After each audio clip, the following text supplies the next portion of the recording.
اب یہ فرماتے ہیں کہ فصل فی الحقیقت والمجاز، حقیقت و مجاز کے بیان میں اس فصل کا انعقاد ہے۔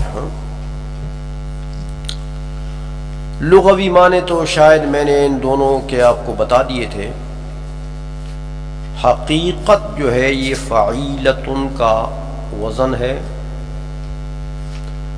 کبھی فاعل کے معنی میں مبنی للفاعل آتا ہے، کبھی مبنی للمفعول آتا ہے، اور اصل میں اس کا مادہ ہے حقا یحق، حقا یحق حقیقتاً۔ تو یہ مصدر ہے اپنے لغوی معنی کے اعتبار سے، اور تو مصدری معنی میں بھی استعمال ہوتا ہے، اور فعیلتن بمعنی فاعل یا بمعنی مفعول بھی آتا ہے، یعنی شبہ فعل کے معنی میں بھی استعمال ہوتا ہے۔ جیسے آپ قتیل کہتے ہیں، جیسے آپ کہتے ہیں فریدتن، تو یہ جو لفظ حقیقتن یہ حقا یحق سے، حقا بمعنی ثبتا، یحق بمعنی یثبت، سمجھ میں آ گئی ہے؟ تو حقیقت جو ہے یہ اگر بمعنی شبہ فعل ہو جائے، فعیلتن کے وزن پر ہو جائے، شبہ فعل ہو جائے، تو پھر اس کا استعمال دو طریقے سے آتا ہے، مبنی للفاعل اور مبنی للمفعول۔ تو مبنی للفاعل اگر ہو جائے تو بمعنی ثابتن کے ہو جائے گا، ثابتن، اور اگر بمعنی مفعول ہو جائے تو بمعنی مثبت ہو جائے گا، مثبت۔ دونوں طریقوں سے اس کا استعمال آتا ہے۔ عربی لغت میں حقیقت بمعنی ثابتن بھی آتا ہے، حقیقت بمعنی مثبتن بھی آتا ہے۔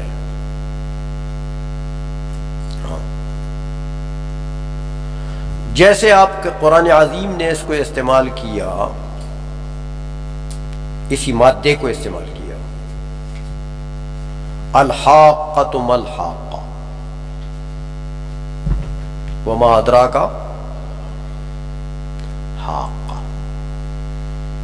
بمعنی ثابتۃ، قیامت کی صفت ہے۔ اللہ تعالیٰ فرماتا ہے الحاقۃ، وہ ثابت چیز۔ تو قیامت کے دن کو، قیامت کو ثابت کہا حاقہ، اس لیے کہ یقیناً اس کا وقوع ہونا ہے۔ تو جو چیز یقینی طور پر واقع ہونی ہو، اس سے تعبیر ماضی کے ساتھ بھی صحیح ہوتی ہے، یہ تو شبہ فعل ہے، یہ تو اسم فاعل کا صیغہ ہے۔ سمجھ میں آ گئی ہے؟ تو اس کو ثابت کہہ دیا۔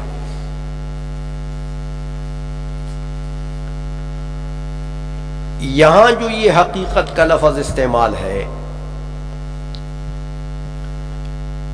یہ بمعنی ثابتن کے ہے، مبنی للفاعل ہے، کیونکہ یہ لفظ جب اپنے موضوع لہو میں استعمال ہو تو اس کو حقیقت کہتے ہیں نا۔ واضح نے جس لفظ کو کسی معنی کے لیے خاص کر دیا، متعین کر دیا،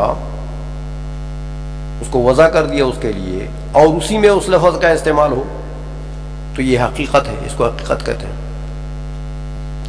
تو گویا لفظ اپنے محل میں ثابت ہے نا،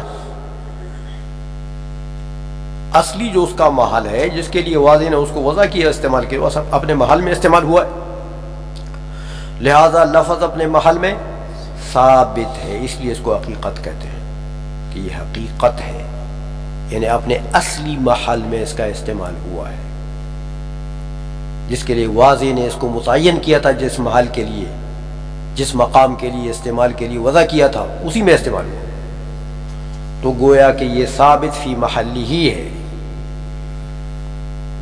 سمجھ میں آ رہی ہے؟ شبہ فعل میں آپ نے ثابت کے لیے مجرد سے لائے اور دوسرے کو مزید کے مثبت، خیر وہ تو تعبیر کے لیے ہے نا، تعبیر کے لیے، کیونکہ بعض صیغے بعض ابواب کے فصیح استعمال میں استعمال نہیں ہوتے ہیں، جیسے ثابت ان کا لفظ تو آپ ثبت یثبت سے استعمال کرتے ہیں، لیکن مثبوت ان کو آپ نے نہیں سنا کبھی ہوگا، تو میں مثبوت ان میں نے اس لیے نہیں بولا کہ فصیح لغت میں بعض ابواب کے بعض صیغے استعمال نہیں ہوتے، بعض ہوتے ہیں، اس لیے میں نے مثبت کا لفظ بولا کہ مثبت کا استعمال فصیح لغات میں ہوتا ہے، مثبوت کا ثبت یثبت سے مثبوت کا استعمال جو ہے یہ فصیح نہیں ہے۔ اچھا سمجھ گئے وہ بات؟ تو ہاں ثبت یثبت ثبت الشیء فی لازمی، سمجھ میں آ گئی ہے؟ تو بہرحال اس کو حقیقت اس لیے کہتے ہیں کہ یہ اپنے محل میں لفظ ثابت ہے۔ مجاز کا معنی میں نے آپ کو بتا دیا تھا، ہاں مجاز، ہاں جاز یجوز سے ہے، ہاں جاز فلان بحرن، فلاں بندے نے بحر کو عبور کر لیا، سمندر کے پار چلا گیا،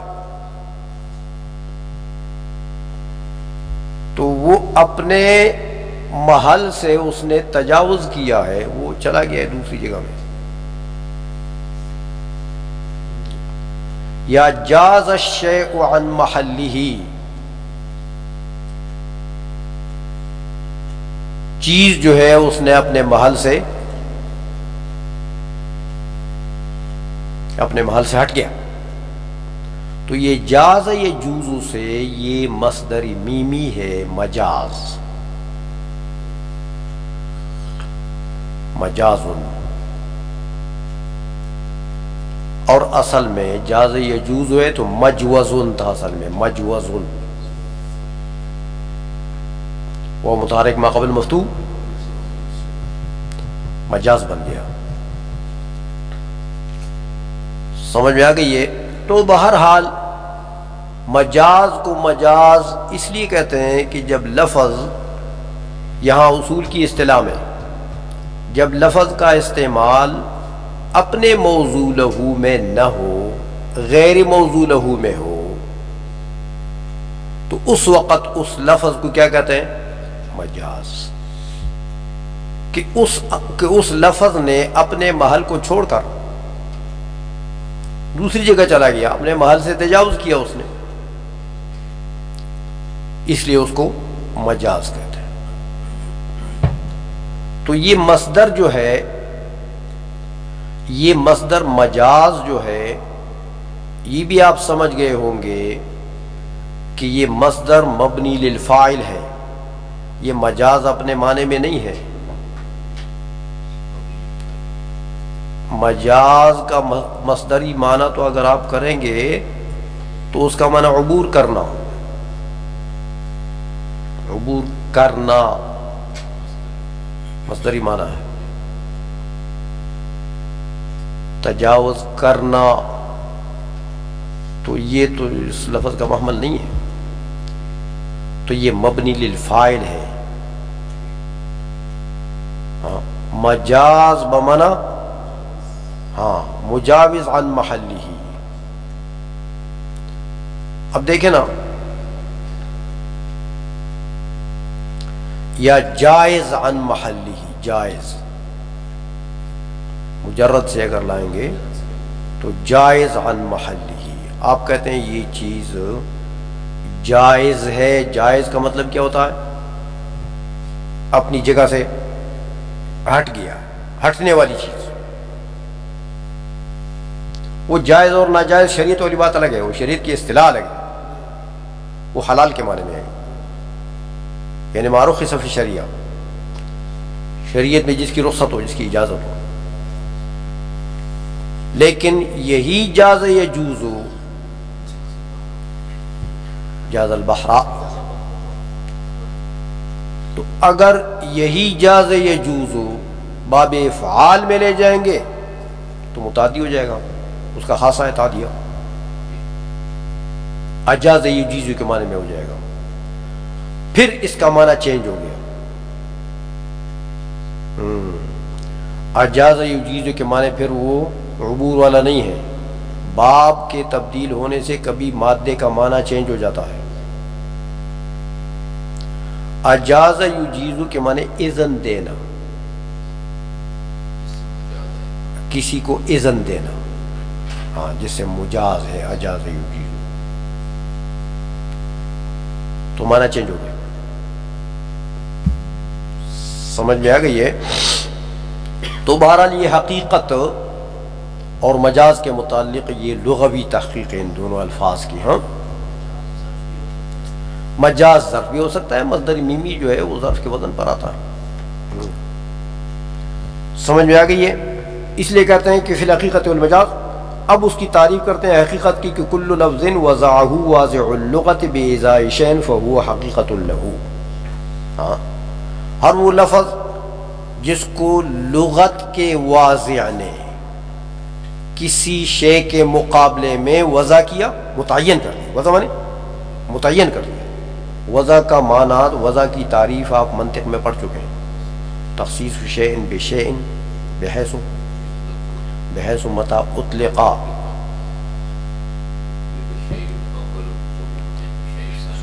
بحیث متى اطلق او احس الشیء الاول. سمجھ میں آ گئی ہے؟ تو یہ وضع ہے کہ گویا کہ لغت عربی کے واضع نے اس لفظ کو متعین کر دیا اس شے کے لیے. موبائل کا لفظ متعین کر دیا، یہ جو سامنے پڑا ہوا ہے اس کے لیے. تو اب موبائل کا استعمال اگر آپ اس میں کریں گے، ہذا موبائل، تو یہ پھر کیا ہے؟ حقیقت. سمجھ آئی؟ اچھا، وَلَوْ اسْتُعْمِلَ فِي غَيْرِهِ يَكُونُ مَجَازًا، اور اگر اپنے موضوع لہو میں لفظ کا استعمال نہیں کریں گے بلکہ غیر موضوع لہو میں کریں گے تو پھر کیا ہے؟ مجاز ہے. آپ موبائل جو ہے وہ آپ چائے کے پیالی کو کہیں کسی مناسبت کی وجہ سے. سمجھ میں آ گئی ہے؟ تو یہ کیا ہے؟ لیکن علاقہ چاہیے، یاد رکھیں، حقیقت کے ساتھ مجاز کا علاقہ ضروری ہے. ایسا نہیں کہ ہر لفظ کو اٹھا کر دوسرے میں استعمال کریں گے تو وہ تو سمجھیں گے کیسے. اس میں یہ شرط نہیں ہے کہ موضوع لہو کا وجود ہونا یا نہ ہونا ضروری نہیں ہے مجازی معنی لینے کے لیے. یہ مسئلہ اختلافی ہے جو آپ نے چھیڑا ہے. ہاں، بعض علماء نے لکھا ہے، اہل لغت نے، کہ ہر مجاز کے لیے حقیقت کا ہونا واجب ہے. مجاز بدون حقیقت جو ہے یہ ممکن ہی نہیں ہے. اور راجح قول یہی ہے. سمجھ میں آ گئی ہے؟ لیکن بعض کہتے ہیں کہ نہیں، ضروری نہیں ہے. ہاں،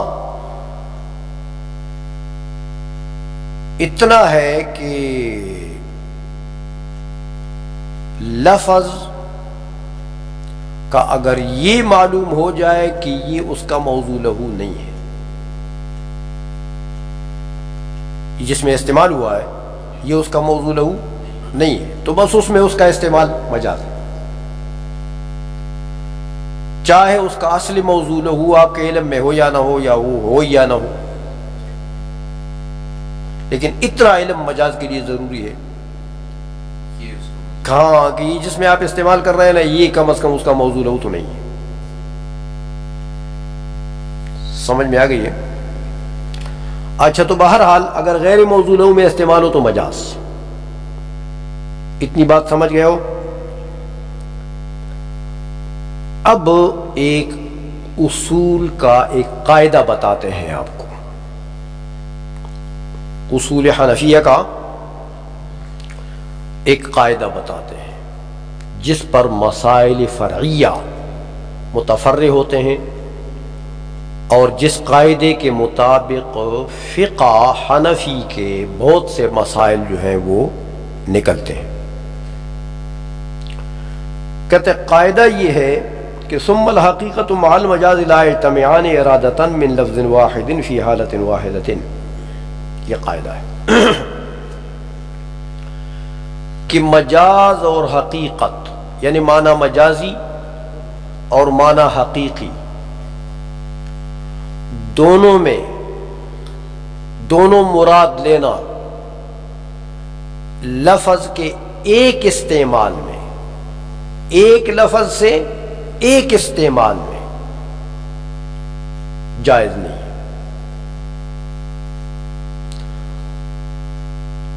ایک لفظ سے ایک استعمال میں معنی حقیقی اور مجازی دونوں مراد لینا جائز نہیں ہے، کہ یہ جمع بین الحقیقت والمجاز ہے، احناف کے نزدیک یہ جائز نہیں ہے، شوافع اور بعض معتزلہ کے نزدیک جائز ہے۔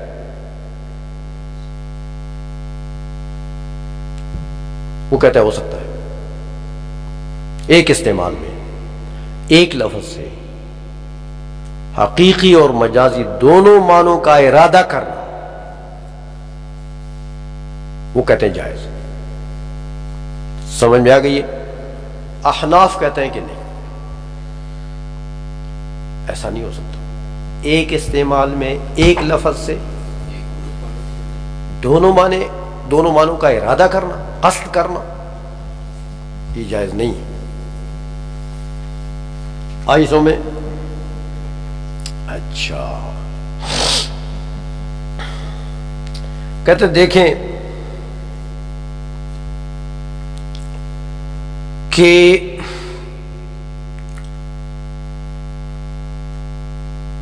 وَلِهَذَا قُلْنَا، اب وہ مسائل شروع کر رہے ہیں جو اس قاعدے اور قانون سے نکلتے ہیں، استخراج ہوتا ہے مجتہدین نے اس قاعدے کو استعمال کر کے جن مسائل کو نکالا ہے قرآن و حدیث سے، وہ چند ایک مثالیں مثال کے طور پر سمجھانے کے لیے آپ کو وہ دیتے ہیں، کیونکہ اصول کا مطلب یہی ہوتا ہے اصول فقہ کا کہ فقہ کے مسائل اس کے فروع ہیں، یہ اس کے اصول ہیں، یعنی یہ اس کے باپ دادا ہیں اور وہ اس کے بچے کچے ہیں، ادھر سے ہی نکلتے ہیں وہ۔ آئی سمجھ میں؟ تو فرماتے ہیں دیکھیں حضور نبی کریم صلی اللہ علیہ وسلم نے ارشاد فرمایا کہ لا تبیعوا الدرہم بالدرہمین ولا الصاع بالصاعین، سود کی حرمت بیان کی حضور نے، فرمایا ایک درہم 2 درہموں کے عوض نہ بیچو،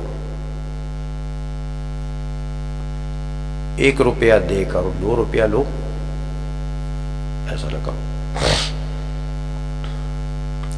ولا الصاع بالصاعین، اور 1 صاع 2 صاعوں کے عوض میں نہ بیچو۔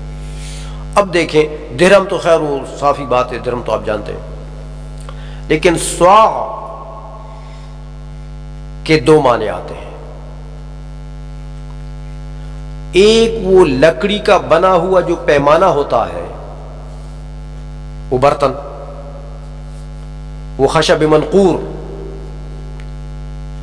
لکڑی کے تنے میں جو انہوں نے نقرہ کیا ہوا ہے، وہ وہ ٹویا سا کیا ہوا ہے اور وہ برتن بنایا ہوا ہے، تو ایک لکڑی کا وہ برتن، وہ پیمانہ، اس کو بھی سوا کہتے ہیں، اور ایک اس سوا کے اندر جو چیز موجود ہے، مثلا سوا کے اندر گندم ہے، تو وہ گندم جب ایک سوا کے برابر ہو جائے تو اس گندم کو بھی کیا کہتے ہیں؟ سوا. سوا من برن اور نصف ساع من برن اور ساع من شعیر و تمر، یہ فقہ میں آپ پڑھتے ہیں نا. تو وہ جو اندر اس کے جو کچھ ہے اس کو بھی سوا کہتے ہیں. لیکن ایک بات یاد رکھیں، یہ جو برتن ہے نا، یہ لکڑی کا برتن، یہ برتن سوا کا حقیقی معنی ہے. سوا کے لفظ کی وضع ہو چکی ہے اس برتن کے لیے،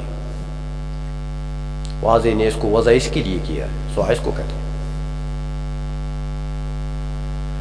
لیکن ما فی السوا جو ہے، سوا کے اندر جو کچھ ہے، اس کے اوپر بھی سوا کا اطلاق ہوتا ہے.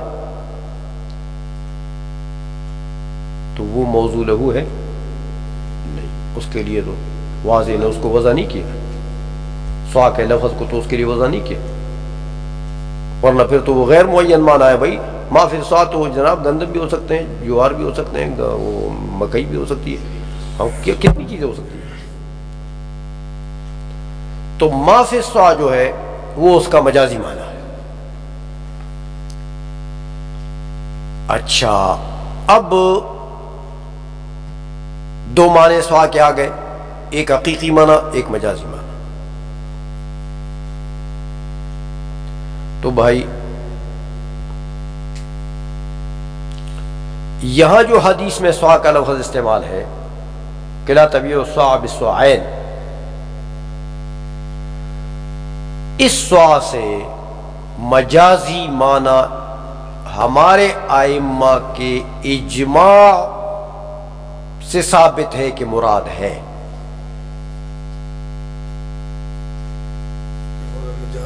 معنی مجازی مراد ہے کہ وہ جو سوا کے اندر جو کچھ آتا ہے نا، وہ گندم ہو یا جو ہو، وہ مراد ہے کہ وہ ایک سوا دو سواؤں کے عوض میں نہ بیچو. وہ گندم یا جو یا تمر یا جو بھی ہے وہ مراد ہے یا سوا سے. تو مجازی معنی متعین ہو گیا، ائمہ کا اس کے اوپر اجماع ہو گیا.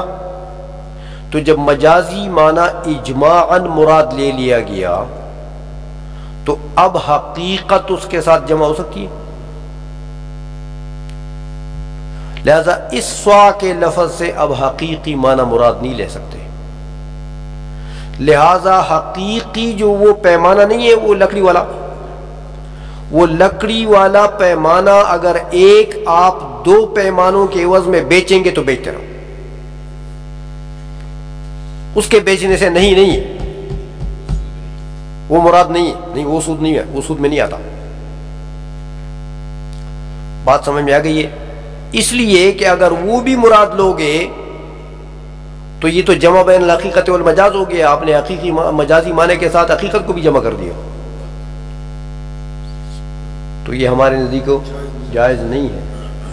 اس لیے وہ لکڑی کا پیمانہ جو ہے وہ اگر ایک دو کے عوض میں آپ بیچتے ہیں تو بیچتے رہو، وہ جائز، وہ ربا میں نہیں آتا. سمجھ میں آ گئی بات کہ نہیں؟ ولہذا قلنا، اسی قانون کے مطابق ہم نے کہا کہ لما ارید ما يدخل فی الصاع، جب ارادہ کیا گیا ہے اس چیز